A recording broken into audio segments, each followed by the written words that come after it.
నేను ఇప్పుడు ఈ వీడియో పెడితే కొంతమంది ఫీల్ అవుతారు. కొంతమంది ఫీల్ అయ్యేది ఎవరో కాదు, పవన్ కళ్యాణ్ ఫ్యాన్స్, చిరంజీవి ఫ్యాన్స్. ఇది పర్సనల్‌గా కంటే ఒక రాష్ట్రానికి సంబంధించిన వీడియోగానే చూడాలి. చూడండి. ఎందుకనంటే నేను చెప్పేది నిజమా అబద్ధమా అనేది మీరు కూడా ఒకసారి ఆలోచించండి. ఈరోజు రాష్ట్రంలో సీఎం ప్రమాణ స్వీకారం జరిగింది. చంద్రబాబు నాయుడు చేసిండు. బాగానే ఉంది. చంద్రబాబు నాయుడుకి పక్కా సపోర్ట్ అనమాట.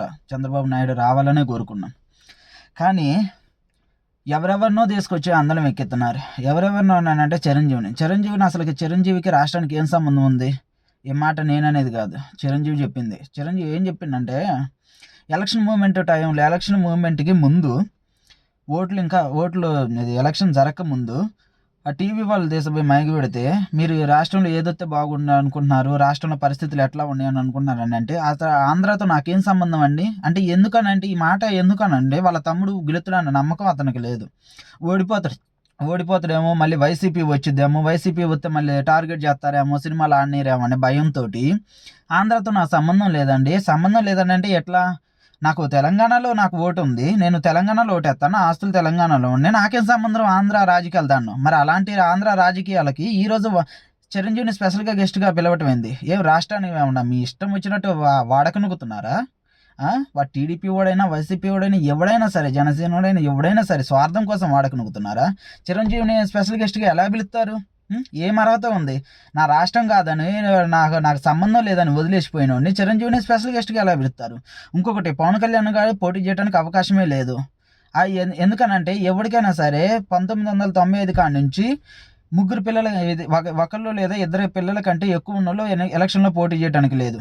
అది చాలామంది అనుకుంటారు, విడాకులు ఇచ్చిండు కదా, విడాకులు ఇచ్చిన తర్వాత పోటీ చేయొచ్చానని. విడాకులు ఇచ్చేది అది మొత్తం ఫ్రాడ్ చేసిండు. ఏ రకంగానంటే, ఎలక్షన్, నేను చెప్పేది నిజమా అబద్ధం అని అనుకుని ఒకసారి అది ట్రాక్ అనేది చెక్ చేసుకోండి. ఎలక్షన్ మూమెంట్కి ముందు ఎక్కడ కూడా వాళ్ళ పిల్లల్ని కానీ ఎవరిని కూడా ప్రచారం దగ్గర కానీ ఇలాంటి ఎక్కడ ఏ చిన్న విషయాల్లో కూడా వాళ్ళ పేర్లు కానీ అవన్నీ బయటకు రానిలేదు. కానీ గెలిచిన తర్వాత మాత్రం పిల్లల్ని వేసుకొని పవన్ కొడుకులు, పవన్ కోతులు అని అన్నారు. ఎన్నికల అఫిడవిట్లో అతను ఏం చేసిండనంటే, రేణుదేశాయి పుట్టిన పిల్లలు తనకు పుట్టిన పిల్లలు కానట్టుగా, రేణుదేశాయి పిల్లలు అన్నట్టుగా ఎన్నికలు అఫిడవిట్ ఇచ్చిండు. అది ఎలా? ఇంటి పేరు మీరు కావాలని ఉంటే చూసుకోండి న్యూస్ ఛానల్లో. ఆ పిల్లలకి ఇంటి పేరు, కనీసం ఇంటి పేరు కూడా ఇవ్వలేదు. రేణుదేశాయి ఇంటి పేరు ఏదైతే ఉందో ఆ ఇంటి పేరుతోనే వాళ్ళ పిల్లలు అనేది ఉన్నారు. కొణిదెల అనే పేరు అనేది పవన్ కళ్యాణ్ ఇంటి పేరు ఇవ్వలేదు. కానీ ఇప్పుడు మాత్రం ఎంతమంది పిల్లలు అంతమంది పిల్లలు అండి. ఇది ఎలక్షన్ కమిషన్ కూడా దొంగన కొడుకులు. సరిగ్గా వాళ్ళు ఈ ఎంక్వైరీలు ఏమైనా చేయకుండా ఇష్టం వచ్చినట్టు ఉన్నవాడికి ఒక రూలు, లేనివాడికి ఒక రూలు చెప్తుంది.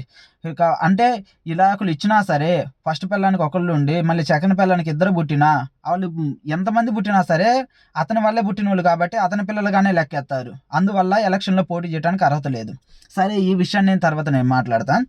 ఇప్పుడు ఆంధ్రాతో మా సంబంధం లేదన్న వాళ్ళని స్పెషల్ గెస్ట్ గాను, లేకపోతే ఓవర్ యాక్షన్ చేసుకుంటే వాళ్ళని పిలిచి నెత్తినెక్కించుకుంటున్నారు ఏంది? ఏం అవసరం ఉంది అంతగనంగా? డైరెక్ట్గా చిరంజీవే చెప్పిండు కదా, నాకు ఆంధ్రాతో సంబంధం లేదని. అలాంటి వాడిని తీసుకొచ్చి ఈరోజు నెత్తినెక్కిస్తారా?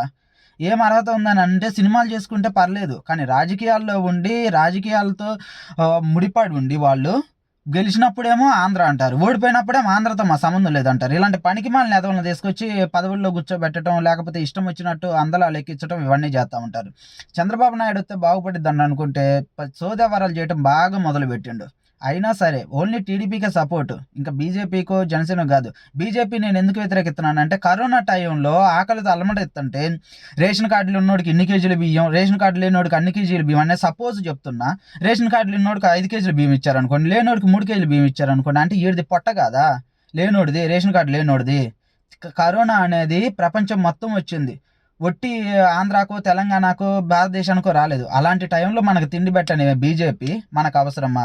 నేను అందుకనే బీజేపీని వ్యతిరేకిస్తాను. ఇంకా జనసేన అంటారా, పవన్ కళ్యాణ్ చేసే పనులు కానీ, ఆ సోది వ్యవహారాలు కానీ, ఓవర్ యాక్షన్ ఎట్టుండిద్దని అంటే, అసలు వీళ్ళకే అన్నదమ్ముల ప్రేమ ఉన్నట్టు, అసలు అన్న కోసమే రాష్ట్రాన్ని ఏదో కాపాడినట్టు, నీ ఓవర్ యాక్షన్ నువ్వు సోది. అన్న కోసమే కాపాడినట్టు. కొంతమంది వీడియోలు చూసేవాళ్ళు, లైకులు కొట్టేవాళ్ళు, షేర్లు కొట్టేవాళ్ళు, నిజంగా సొంత అన్నలో వాళ్ళ కోసం ఎన్ని త్యాగాలు చేసినా కానీ వాళ్ళని గుర్తించడు.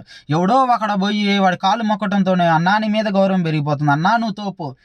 ముందు సొంతాన్ని చూడటం నేర్చుకోండి. ఇంట్లో ఎందుకని అంటే, సొంతాన్ని ఒక మాట అంటే పాడరు. సొంతాన్ని ఏదైనా ఒక నిర్ణయం తీసుకుంటే వాడిని కరెక్ట్గా దారిలో ఉండరు. కానీ ఎవడో పోయి వాడి కాళ్ళు మొక్కుతుంటే అన్న కాళ్ళ మొక్కకి ఏం చేస్తాడు? ఇంకా అన్నకాలం మొక్కకి ఏం చేస్తాడు? దాని పెద్ద న్యూస్. పవన్ కళ్యాణ్ పిల్లని చెప్పులు పట్టుకుందని. ఈ అమ్మ సోది న్యూస్లు, ఏం న్యూస్లు రా మీ న్యూస్లు? రాష్ట్రం గురించి, నేను రాష్ట్రం గురించి మాట్లాడుతున్నా. ఎవడో పవన్ కళ్యాణ్ ఫ్యాన్స్ గురించో లేదంటే చిరంజీవి ఫ్యాన్స్ గురించి వీళ్ళందరి గురించి మాట్లాడట్లా. రాష్ట్రంలో వీళ్ళు చేసే పనికి మాలిన వ్యవహారాల గురించి మాత్రమే మాట్లాడుతున్నా. ఇంకా వీడియోలు ఉంటాయి. ఎందుకనంటే వీడియోలు చూసి పర్సనల్గా ఎవడన్నా ఫీల్ అయితే అది మీ ఇష్టం.